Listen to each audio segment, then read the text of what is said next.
Blackheads whiteheads permanently जातात? ब्लॅकहेड्सचा रंग हा काळा का असतो आणि व्हाईटहेडचा रंग हा पांढरा का असतो? स्क्रब करून करून ब्लॅकहेड्स निघतील का? 1 तासात मीटिंगला जायचंय, मग 10 मिनिटात ब्लॅकहेड्स व्हाईटहेड्स निघतील का? कोणत्या अशा गोष्टी आहेत ज्यामुळे ब्लॅकहेड्स आणि व्हाईटहेड येणारच नाहीत? या सगळ्या प्रश्नांची उत्तरं तुम्हाला आजच्या या व्हिडिओमध्ये मिळणार आहे, त्यामुळे व्हिडिओ शेवटपर्यंत नक्की पाहत राहा.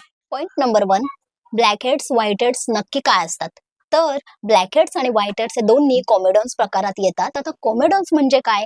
तर कॉमेडॉन्स म्हणजे आपल्या चेहऱ्यावर जे बारीक बारीक छिद्र असतात, ज्याला आपण पोर्स असे म्हणतो, तर या छिद्रातून 2 गोष्टी बाहेर येत असतात. पहिलं म्हणजे केस आणि दुसरं म्हणजे तेल, ज्याला आपण सीबम म्हणतो. तर चेहऱ्यावरचा प्रत्येक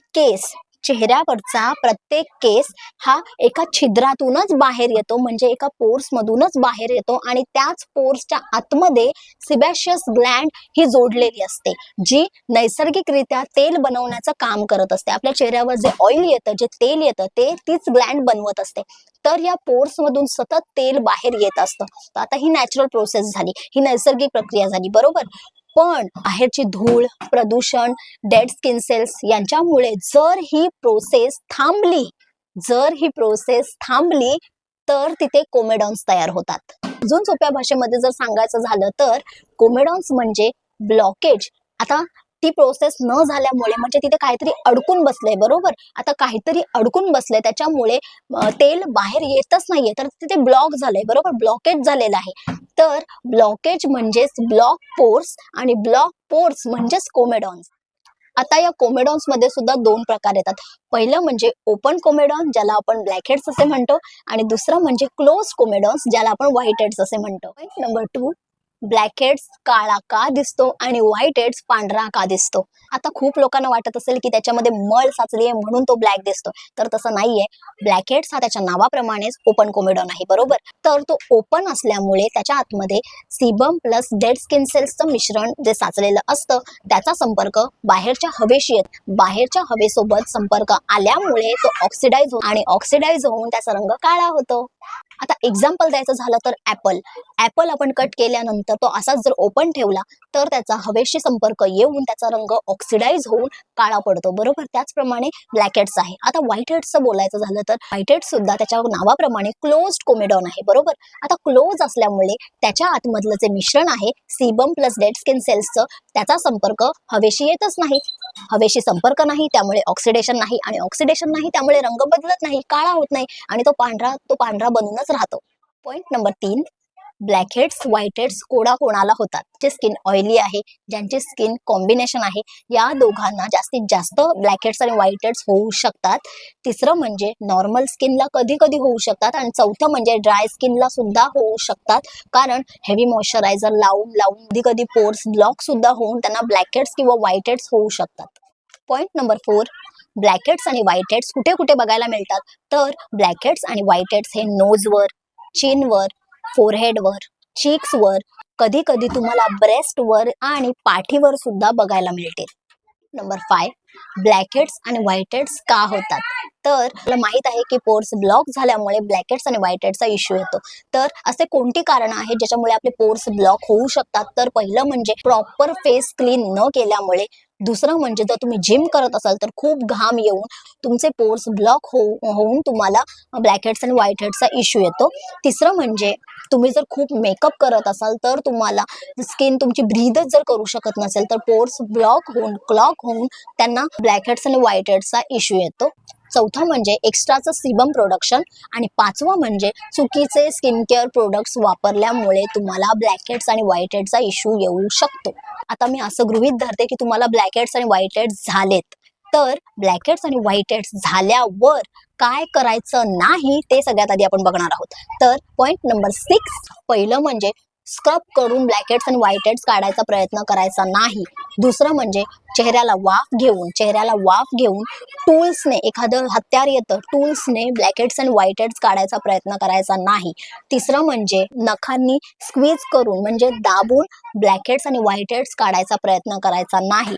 चौथं म्हणजे लिंबू चोळायचा नाही, आणि पाचवं म्हणजे टूथपेस्ट बेकिंग सोड्याचं मिक्सचर आपल्या चेहऱ्यावर लावायचं नाही. आता ह्या गोष्टी करायच्या नाही, मग नक्की काय करायचं? तर पॉइंट नंबर 7, तर यावर एकच रामबाण उपाय आहे, तो म्हणजे केमिकल एक्सफोलिएशन. केमिकल एक्सफोलिएशनचा मी खूप चांगला व्हिडिओ केलेला आहे, पूर्ण व्हिडिओ केलेला आहे. हे कोणी करायचं, कसं करायचं, कधी करायचं, सगळं मी या व्हिडिओमध्ये डिटेलमध्ये मी सांगितलेलं आहे. पण या व्हिडिओ पुरतं मी थोडक्यात तुम्हाला सांगण्याचा प्रयत्न करते. पण तो व्हिडिओ तुम्ही बघितल्याशिवाय तुम्हाला केमिकल एक्सफोलिएशन काय असतं, कसं करायचं काहीही कळणार नाही. त्याच्यामुळे तो व्हिडिओ जर बघितला तुम्ही तरच ते करायला जायचंय, नाहीतर करू नका. केमिकल एक्सफोलिएशन म्हणजे असे काही चांगले ऍसिड केमिकल्स वापरून ब्लॅकहेड्स आणि व्हाईटहेड्सना मऊ करून किंवा विरघळवून काढण्याचं काम करतं केमिकल एक्सफोलिएशन. आणि ते ऍसिड म्हणजे सॅलिसिलिक ऍसिड. आता सॅलिसिलिक ऍसिड समजलं म्हणून उचलून लावायचं नाही, तर सॅलिसिलिक ऍसिड कसं लावायचं, कधी लावायचं, कोणी लावायचं, किती क्वांटिटीमध्ये लावायचं, ते सगळं त्या व्हिडिओमध्ये मी दिलेलं आहे, मी सांगितलेलं आहे. तर तो व्हिडिओ प्लीज तुम्ही बघा, त्यामुळे तुम्हाला लगेच समजेल की केमिकल एक्सफोलिएशन काय असतं. तर प्लीज मी रिक्वेस्ट करेन तुम्हाला की तो व्हिडिओ आधी बघा, नाहीतर माहिती नसताना असं कोणतंही ऍसिड चेहऱ्यावर लावायचं नाही. Number 8, prevention is better than cure. उपचारापेक्षा प्रतिबंध कधीही चांगला. तुम्हाला जर अजूनही ब्लॅकहेड्स आणि व्हाईटहेड्स आले नसतील आणि तुम्ही हा व्हिडिओ बघताय, तर तुम्ही सगळ्यात लकी आहात की तुम्ही हा व्हिडिओ बघताय जेव्हा तुम्हाला ब्लॅकहेड्स आणि व्हाईटहेड्स आले सुद्धा नाहीत. आणि म्हणूनच उपचारापेक्षा प्रतिबंध कधीही चांगला.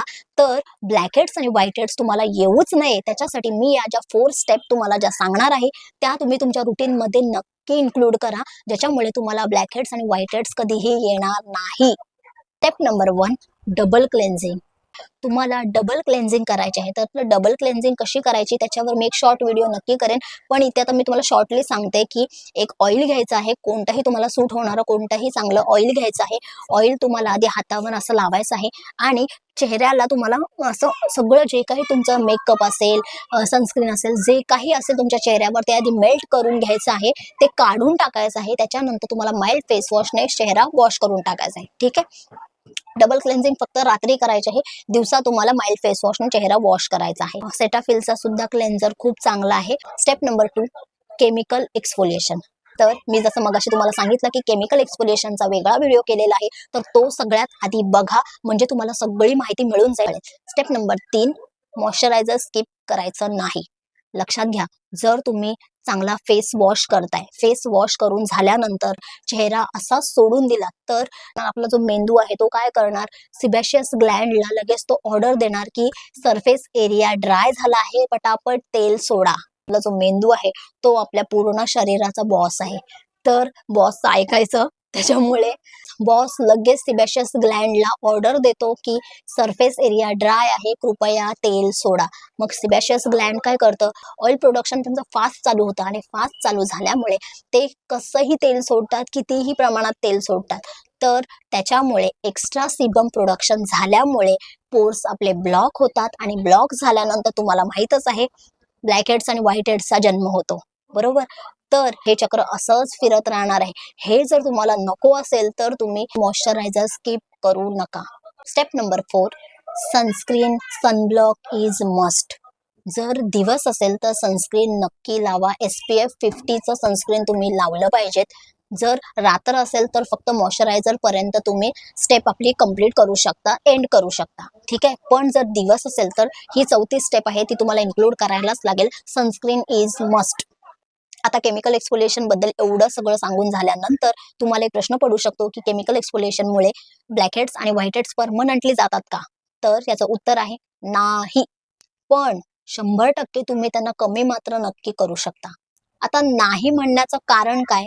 तर आपली त्वचा दररोज तेल तयार करणार आहे, बरोबर. दररोज तेल पोर्स मधून बाहेर येणार आहे. पोर्स मधून तेल सतत बाहेर येणार आहे, ही नॅचरल प्रोसेस आहे, आपल्याला माहित आहे, बरोबर. त्याला आपण काहीही करू शकत नाही.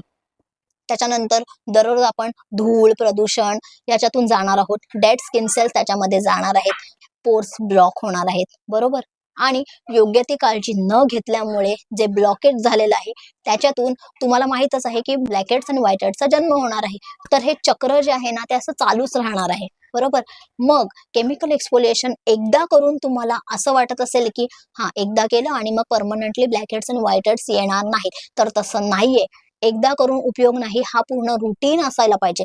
केमिकल एक्सफोलिएशन हा पूर्ण एक रुटीन झाला. तो तुम्हाला तुमच्या केमिकल एक्सफोलिएशन हा तुम्हाला तुमच्या रुटीनमध्ये इन्क्लूड करावा लागेल. आपण दररोज जेवतो की नाही, आपण दररोज झोपतो सुद्धा, बरोबर? जेवणं, झोपणं हे आपलं दररोजचं रुटीन झालं. केअरचं सुद्धा एक रुटीन असतं, जे फॉलो नाही केलं तर आपल्याला ब्लॅक हेड्स, व्हाईट हेड्स हे आपल्याला बघायला मिळतं आणि ते जर फॉलो केलं तर आपल्याला खूप चांगली स्किन आपल्याला बघायला मिळते. त्याच्यामुळे हा एक रुटीनचाच भाग आहे.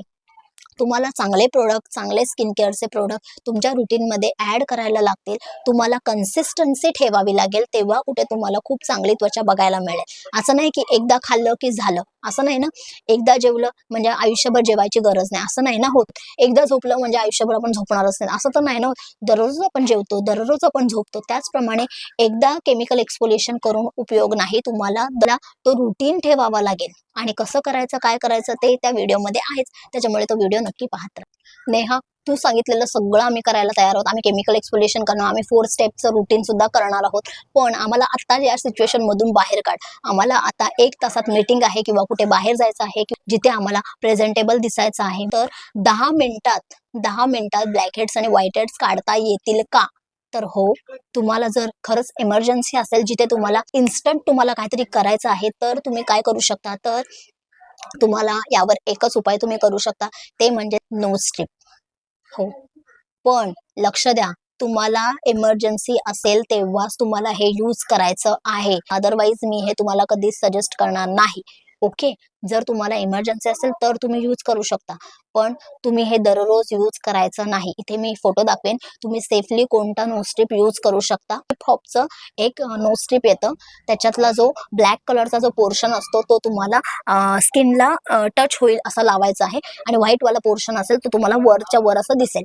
ओके. तर त्याच्यावर सगळे दिलेलं आहे ते कसं लावायचं काय ते तुम्ही बघू शकता. ते YouTubeला पण व्हिडिओज आहेत. तुम्ही जेव्हा ती नोज स्ट्रिप अप्लाय कराल, त्याच्यानंतर जेव्हा ती रिमूव्ह कराल, तेव्हा तुम्हाला वरच्या वर क्लिनिंग दिसेल. ब्लॅक हेड्स निघालेले वरच्या वर दिसतील, पण पोर्सच्या आतमध्ये तुम्हाला ब्लॅक हेड्स जाणवेलच. तो तिथून पूर्ण पोर्स मधून निघत नाही कधीच. ठीक आहे. तो फक्त वरच्या जो सरफेस लेअर आहे ना, तिथूनच फक्त तो रिमूव्ह केला जातो. कारण आपण असे खेचतो ना, बरोबर?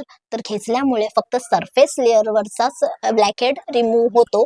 पोर्सच्या आतमधला ब्लॅक हेड्स कधीच रिमूव्ह होत नाही. नोज स्ट्रिप हा फक्त टेम्पररी सोल्युशन आहे.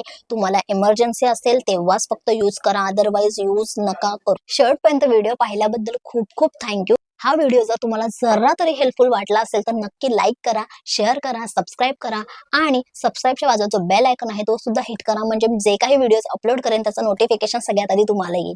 तर जर वाटत असेल की या व्हिडिओमध्ये काही प्रश्न मिस झालेत तर ते प्रश्न तुम्ही मला कॉमेंटमध्ये विचारू शकता. मी त्याचा नक्की रिप्लाय करेन. भेटूयात आता आपण पुढच्या व्हिडिओमध्ये.